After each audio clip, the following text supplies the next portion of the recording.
ఈ వీడియో కేవలం మన దేవుళ్ళ మీద భక్తి, నమ్మకం, శ్రద్ధ ఉన్న వాళ్ళకి మాత్రమే చెప్తున్నానండి. దయచేసి ఇతన్నవాదం చేసేవాళ్ళు ఈ వీడియో చూడమాకండి, స్కిప్ చేసేయండి ప్లీజ్. మనందరం గుడికి వెళ్తాం. ఎందుకు వెళ్తామో చెప్పండి ఒకసారి మీ మనస్సాక్షిని అడిగి.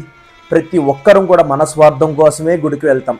ఏదో కోరికలు, మన స్వార్థపూరితమైన కోరికలు, వేరే వాళ్ళు నాశనం అయిపోవాలి, లేకపోతే నీకు ఉద్యోగం కావాలి, లేకపోతే నాకు ఉద్యోగం కావాలి, నా ఇంట్లో వాళ్ళకి ఉద్యోగం కావాలి, నీవే బాగుండాలి అనే కోరికలే తప్ప ఏ కోరికలు లేకుండా దేవుడి మీద భక్తితో, స్వచ్ఛమైన మనసుతో దేవుడి దర్శనానికి వెళ్తే అప్పుడు మీకు నిజమైన దర్శనం జరిగినట్టు.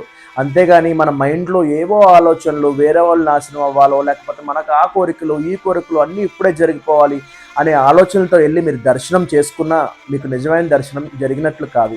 కానీ మన మనుషుల్లో గమ్మత్తైన విషయం ఏంటో తెలుసా అండి?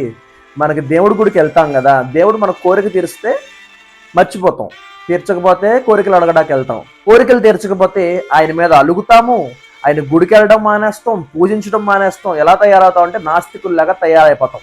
అంటే అంతకు ముందు వరకు చేసిన పనులు, ఆయన హెల్ప్ చేసినవన్నీ, లేకపోతే ఆయన చేసిన మంచి పనులన్నీ మర్చిపోతాం, ఆయన తీర్చిన కోరికలన్నీ మర్చిపోతాం.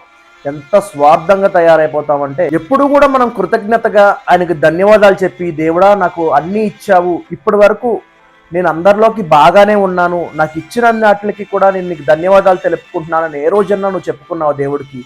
నీకంటే లేని వాళ్ళు, తినడానికి లేని వాళ్ళ పరిస్థితి చూడండి.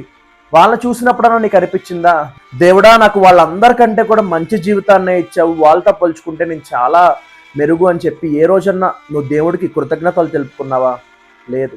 అలాంటివి మనకు చేత కావు. మీరు ఎప్పుడైనా మీకు అనిపించింది చేసి, న్యాయం అనుకున్నా చేసి, మీరు కష్టపడిన పని చేసి, దానికోసం కూడా మీరు దేవుడా నాకు ఈ శక్తిని ఇచ్చినందుకు, లేకపోతే నాకు ఈ ఆలోచన ఇచ్చినందుకు నీకు కృతజ్ఞతలు అని నువ్వు దేవుడి దగ్గరికి వెళ్ళి ఒక్కసారి చెప్పి చూడు, ఎంత సంతోషపడిపోతాడు దేవుడు.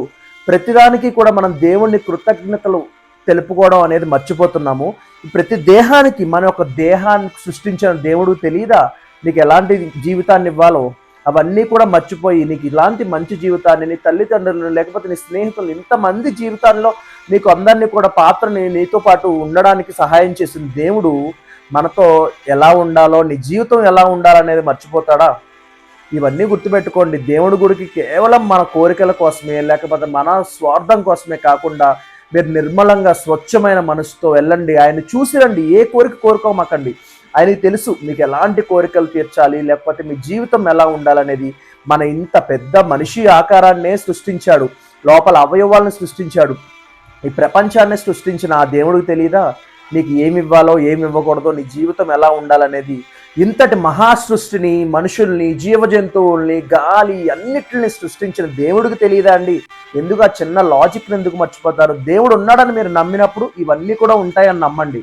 మీరు దేవుడు నమ్మకపోతే సరే, దేవుడు నమ్మినప్పుడు మనసుతో నమ్మండి, మీకు బలమైన సంకల్పంతో నమ్మండి. అంతేగాని ప్రతిసారి ఏదో మొక్కుబడి కోసం మాత్రం గుడికి వెళ్ళమాకండి. ఈరోజు మంచిది, ఈరోజు చెడ్డది, లేకపోతే ఈరోజు వెళ్తే కోరికలు తీరుతాయంట, అలాంటి ఉద్దేశాలతో ఎప్పుడు వెళ్ళమాకండి. మీరు ఏ రోజు గుడికి వెళ్ళినా దేవుడు దేవుడే. చావు పుట్టుకలను నిర్ధారించేది దేవుడే అని నువ్వు బలంగా నమ్మితే నువ్వు కూడా, అంటే మన జీవితం కూడా ఒక నాటకమే అనేది నమ్మండి. కేవలం మనం ఒక పాత్ర వహించడానికి మాత్రమే ఈ భూమి మీదకి వచ్చామని మీరు తెలుసుకున్న రోజున నిజమైన దేవుడు అంటే ఏంటో, నిజమైన భక్తి అంటే ఏంటో మీ అందరికీ కూడా తెలుస్తుంది. ఇప్పటికైనా మారండి.